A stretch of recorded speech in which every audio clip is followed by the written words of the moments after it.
တိမ်တအုပ်ပေါ်မှာတာစီရခဲ့ပြီမယ်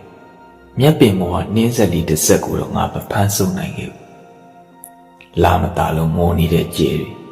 စီးချက်မကြတဲ့ရတန်တွေမတောက်ပါတော့တဲ့နတ်သမီးအိမ်မက်တွေဒါတွေကငါ့ကိုကိုချင်းစားနေကြတယ်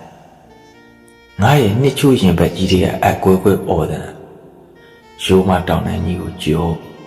ဒီကြပြားမှာပဲ့တင်လာထက်တယ်ငါလေးဒီကြပြားကိုအတန်ထွက်ပြီးမဖတ်ရဘူးတောင်ကိုကြောမယ်မြစ်ကိုဖြတ်မယ်ဆိုတဲ့ငါစိတ်ငါပြန်မိပြီးအလူလဲပဲပေါ့ဟောဟိုးဝေကမြေပြင်စီရရည်ရန်တဲ့တဲ့ငါမဖန်ဆုံးနိုင်ခဲ့တဲ့အရာလေးငါ့ကိုလောင်နေလေမင်းကြပြီးပြီနှင်းမုန်တိုင်းရိုက်လို့တင်ရခဲ့တဲ့ဝန်ပူလီတကောင်အကြောင်းမင်းသိပြီးပြီကိုတက်ကိုစူးလို့ယူခဲ့ရတဲ့လူအကြောင်းငါရင်တော့အလိုတိုးရည်တွေမချုံတော့ဘူးမိနွေဒဏ်ရာတစ်ဖက်နဲ့ငါရေးလိုက်တဲ့ကြပြားတိုင်းအကွဲကွဲအော်တာနေကြီးပဲထွက်လာလို့ဒဏ်ရာတွေတေးရပါမှုတေးကြတယ်ငါဘယ်တော့မှကြပြားမရေးတော့